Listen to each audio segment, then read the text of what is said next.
senhores telespectadores, já todos viram que eu estou em Coimbra. Atrás de mim avista-se aquele conjunto de edifícios da universidade. Um deles, o que fica do lado de lá da torre, era o antigo Paço Real. E ali viveu por várias vezes o grande príncipe a quem eu hoje vou consagrar o programa. O infante Dom Pedro, Duque de Coimbra, Senhor de Montemor, Senhor de Aveiro e de Tentugal e de Cernache e de Pereira e de Condeixa e de Lousã e regente do Reino de Portugal durante vários anos. É o famoso regente Dom Pedro, o infante das 7 partidas, o infante que ficou muito dentro da alma popular e que ainda hoje se discute muito. A grande maioria dos escritores vêem no infante Dom Pedro um grande estadista, talvez o homem de mais lúcida visão que governou Portugal durante o século XV, enquanto outros pensam que não, que ele era apenas um político oportunista, ambicioso e interesseiro. Eu não vou tomar posição, porque uma coisa é certa: o regente Dom Pedro governou Portugal, teve tanto poder como um rei, ou mais, e depois morreu de armas na mão a defender aquilo que ele entendia ser a sua honra e a sua dignidade. Morreu em Alfarrobeira. Alfarrobeira é ali um lugarejo às portas de Lisboa. Eu vou tentar evocar essa vida, vou dizer factos e o senhor telespectador depois dê a sua sentença, porque para mim ainda não é claro que o infante Dom Pedro tenha sido apenas aquele monte de virtudes que os historiadores republicanos não se cansam de apregoar. Também não é verdade que seja apenas o traidor ao seu rei, o príncipe rebelde, que os detratores fartam-se de dizer que ele foi. Não, uma figura muito complexa, era realmente um homem muito inteligente, muito. Era um homem alto, grande, magrote, com uma barba loira, dizem os cronistas que era arraçado de inglês, era filho de uma mãe inglesa, como é que ele não havia de ser arraçado de inglês. E era, sem dúvida nenhuma, um homem ambicioso. Nessa altura, cada príncipe escolhia, enfim, uma frase, uma palavra, uma legenda para significar o seu sonho, o seu projeto de vida. Ele escolheu uma palavra só com 5 letras. Désir. Désir, em francês, significa desejo. Bom, mas desejo no sentido de ambição, aspiração, quer ir mais além. Désir é um homem que vive e morre em obediência ao seu désir.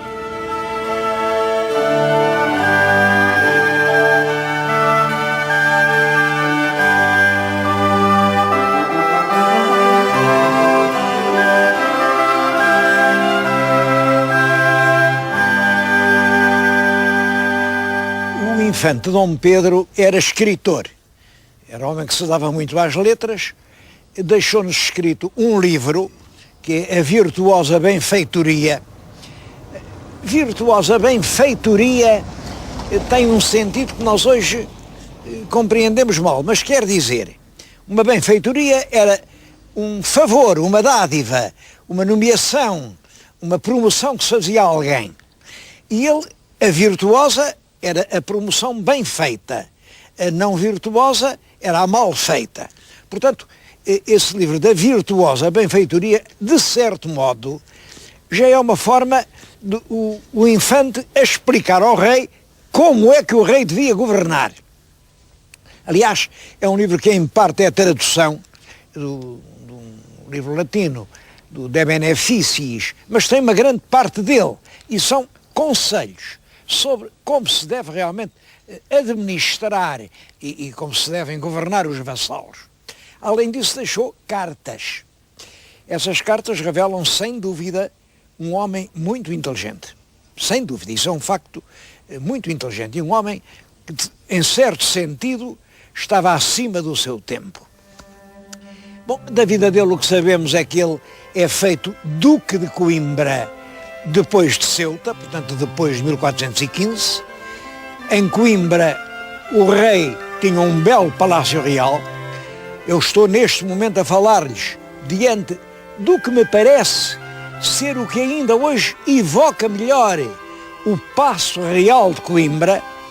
Isto é as traseiras daquele edifício da universidade que é célebre. Aqui para este lado não houve tantas obras de modificação, portanto ainda conserva o seu caráter medieval. Grandes torreões, ameias em cima. Ora bem, podemos ter uma forte certeza não direi, mas uma grande probabilidade de que foi aqui que o infante Dom Pedro, como Duque de Coimbra, viveu pelo menos até 1425. Portanto, esses 10 anos que vão de Ceuta a 25, ele deve ter estado mais ou menos por aqui. Em 25, saiu de Portugal e sabemos por uma referência indiscreta do Dom Duarte, Dom Duarte era o irmão dele, o irmão mais velho. Saiu com pouca disposição de cá voltar. Ele saiu de Portugal zangado com o pai. O pai era o rei Dom João I. Bom, as razões da zanga eu não sei quais foram, realmente não sei quais foram. Mas o rei Dom João I, que tinha muitos filhos e era bastante avarento na distribuição de dinheiros, olhem, não sabia fazer a virtuosa benfeitoria, quer dizer, não dava aos filhos tudo o que eles queriam, e ele, zangado com o pai, saiu de Portugal em 1425. Isso tornou-o célebre, porque ele andou por aí, foi daqui para a Hungria. Nessa altura os turcos estavam a invadir a Europa e o imperador Sigismundo, corajosamente, estava a tentar se opor ali nas regiões da Hungria, e ele combateu os turcos junto desse imperador. Mas depois disso ele veio à Península, esteve em Barcelona, foi a Veneza, e em Veneza comprou um belo livro do Marco Polo, um livro das viagens que um europeu italiano tinha feito até à China. E esteve em Pádua, e esteve em Ferrara, e foi a Roma. Em Roma foi recebido com grandes honras pelo Papa, que era o Papa Martim V. E depois esteve na Flandres. Na Flandres, quando estava em Bruges, escreveu uma carta ao futuro rei de Portugal, ao irmão, ao Dom Duarte, a dizer coisas que ele devia fazer, reformas na administração, reformas até na universidade, e concretamente aconselhava-o a abandonar a cidade de Ceuta. Tínhamos conquistado Ceuta, que era o orgulho do pai dele. Mas ele tinha um orgulho enorme de ser senhor de Ceuta. Depois ele lá dizia, lá isso de Ceuta. Ceuta é apenas um grande sumidouro de gente, armas e dinheiro. E era verdade, um sumidouro de gente, armas e dinheiro. O Dom João I mantinha aquilo, era a sua grande glória, o rei de Portugal, da Canha de Alimar, mas ele, o filho lá de Bruges, me dava a dizer, aqui toda a gente faz troça, porque é claro, em Bruges, ainda hoje quem lá vai percebe isso, os habitantes da Flandres só pensam no bom negócio. E é claro que Ceuta para Portugal não era um bom negócio, era um mau negócio. Portanto, lá faziam troça do rei que fazia maus negócios. Bom, depois de Bruges, ele ainda vai à Inglaterra, e está em Inglaterra. De Inglaterra volta por Castela, é recebido também muito bem pelo rei de Castela, e finalmente volta a Portugal. Há um historiador português, e um homem também muito inteligente, já vindo do nosso século passado, pelo menos, que é o Dr. Veiga Simões, que diz que o infante partiu daqui um homem medieval e quando voltou era um homem moderno. Bom, eu não concordo com esta expressão do ilustre historiador e não concordo por uma razão. Ele partiu daqui completamente medieval, mas quando voltou continuava tão medieval como foi, como se vê pelo que veio a ser o seu trágico destino.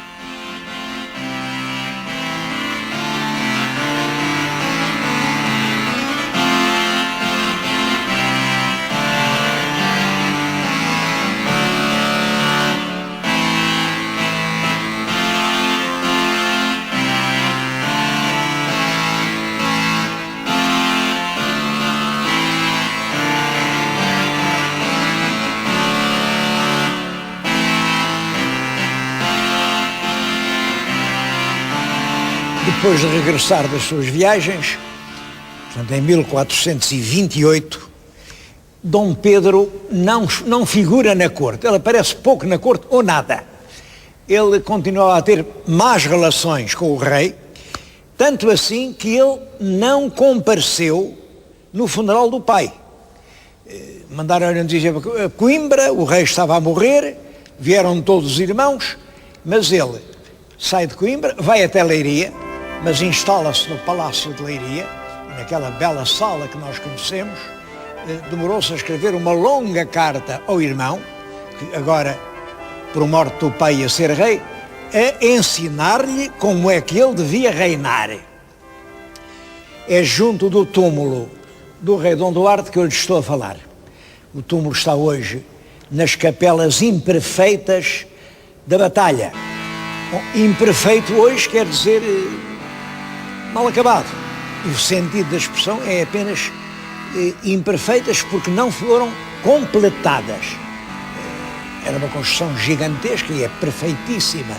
Este pórtico das capelas imperfeitas talvez seja a maior maravilha da arquitetura portuguesa do século XV, mas não houve dinheiro, enfim, vêm os pilares, estão interrompidos, não houve tempo para acabar.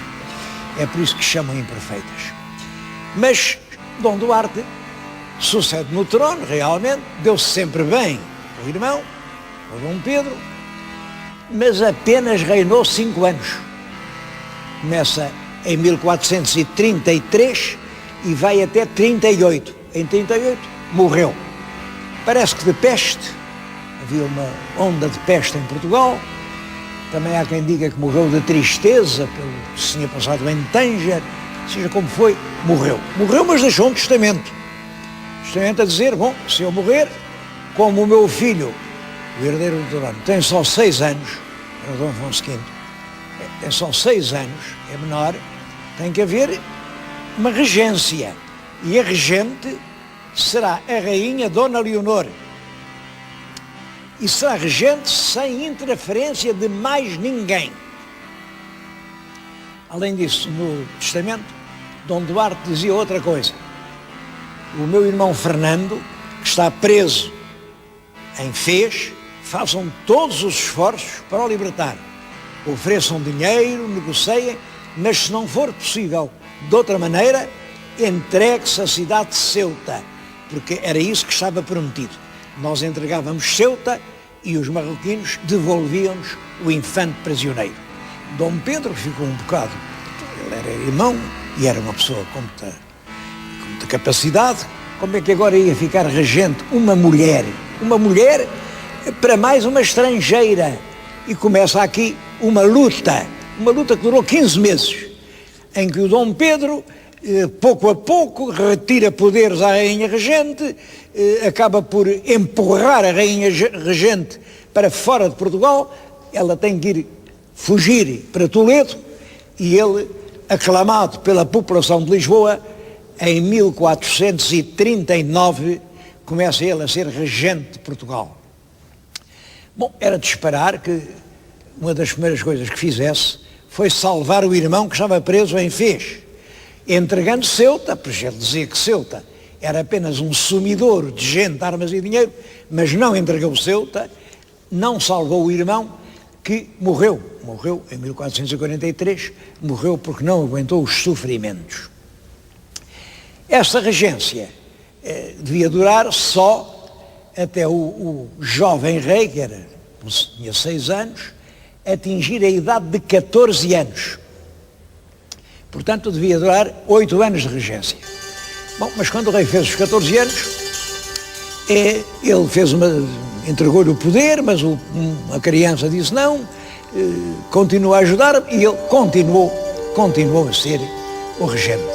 Até que quando o reizinho faz 16, já influências de outros fidalgos, porque, claro, havia uma grande parte da nobreza que não estava a favor de Dom Pedro, sobretudo o Duque de Bragança.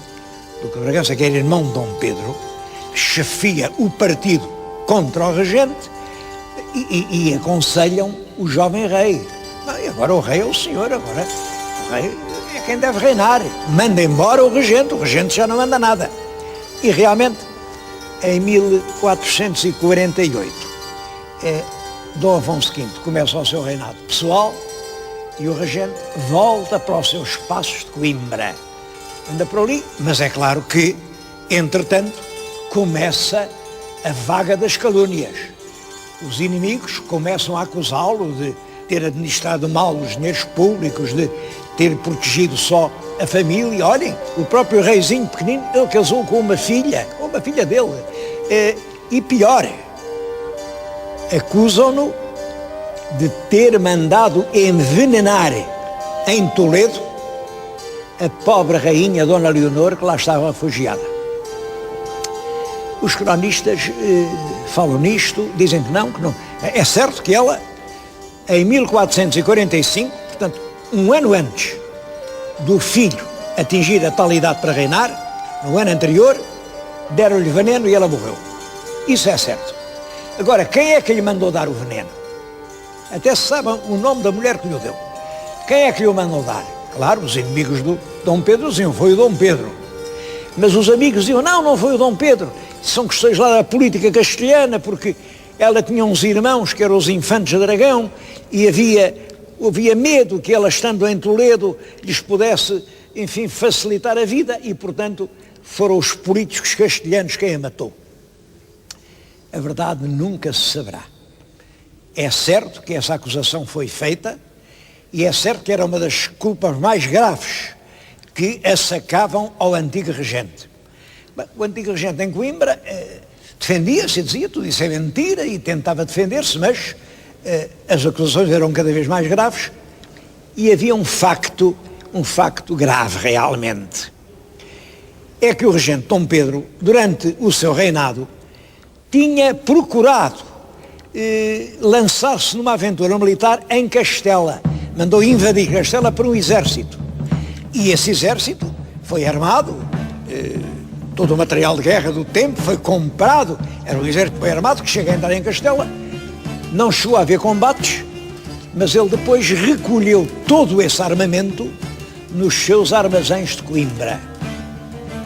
Bom, e o rei disse, as armas não são suas, são do Estado, entrega essas armas que lá tem. E ele disse, não entrego, preciso delas para me defender, porque eu estou a ser ameaçado de todos os lados. Preciso delas para me defender. Eu posso lhe mandar comprar no estrangeiro outras iguais ou melhores, eu posso lhe dar o dinheiro que elas valem, agora, as armas não lhe dou. Bom, isso arma um conflito grave. Imaginem um homem que guarda na sua casa o armamento de um exército e que depois o não restitui, a gente compreende perfeitamente que o rei não aceitasse isso. Bom, mas isto não é o que desencadeia o drama final, é um outro motivo.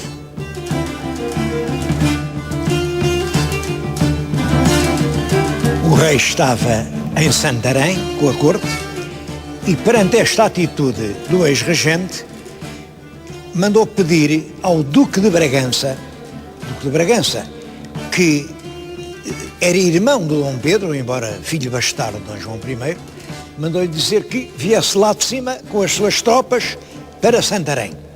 Bom, ele assim faz, o Duque de Bragança vem para sul, mas quando chega à região de Coimbra, o infante Dom Pedro atravessa-se no caminho, posta as suas forças ali na Serra da Lousã e diz, aqui não passa porque esta terra é minha e eu não dou licença para passar.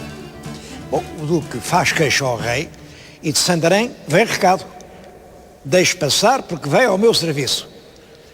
O Dom Pedro insistiu: não, assim não passa, é uma ofensa que me faz, nas minhas terras não passa com as suas tropas.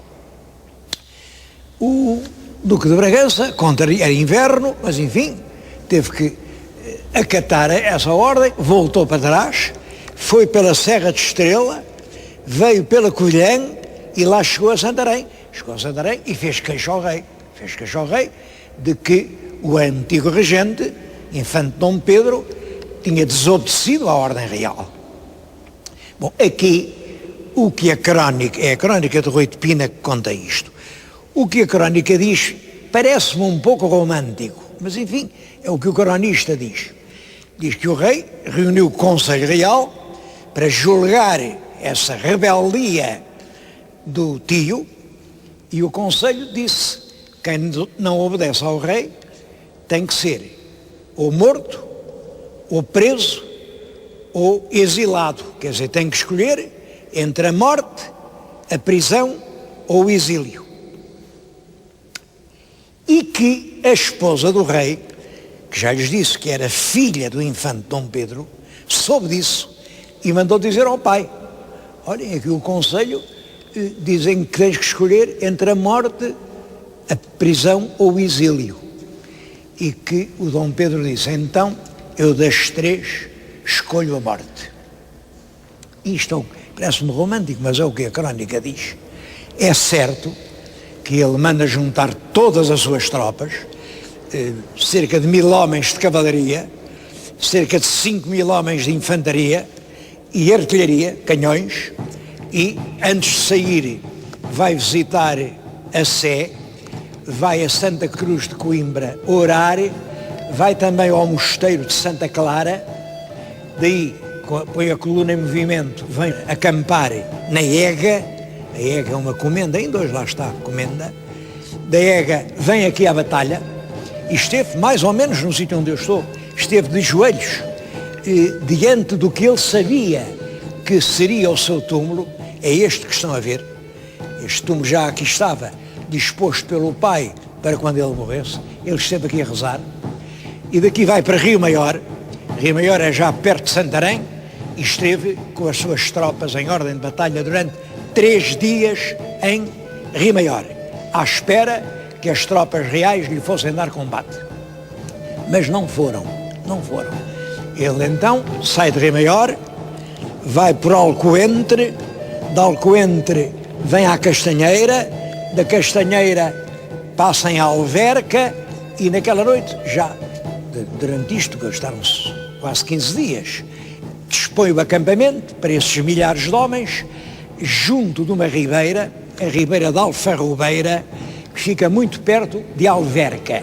No dia seguinte, com aquela marcha, chegaria ao Lumiar e no outro dia estaria com certeza no coração de Lisboa.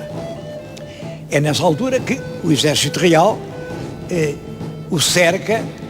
Dizem que o rei deu ordem para não haver batalha. Mandou só arautos com trombetas a dizer àquela gente que aquilo era rebeldia, que se rendessem.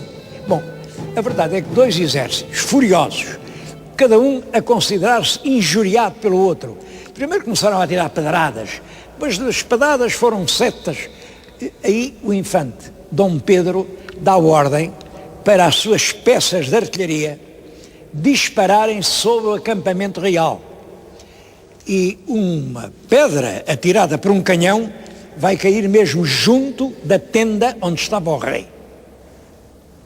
Bom, isso é considerado uma espécie de tentativa de regicídio e então toda aquela gente furiosamente cai sobre o acampamento do infante Dom Pedro e o infante Dom Pedro é atravessado por uma seta que lhe vai ao coração e depois de um rápido combate são presos, aprisionados ou fogem os partidários do infante. O cadáver ficou ali abandonado. Só no dia seguinte é que consentiram, puseram-no numa escada de pedreiros e levaram o corpo para a igreja para a igreja de Alverca, e só muito mais tarde, a pedido, por exigência da irmã, que era duquesa da Borgonha, é que lá consentiram em o trazer aqui para o túmulo que o pai lhe tinha destinado e no qual ele rezou poucos dias antes da sua morte. Esta é a história do infante Dom Pedro. Foi um homem de talento, sem dúvida, um excelente regente de Portugal, sem dúvida nenhuma. Era também um homem ansioso de poder e teve a morte que ele próprio procurou.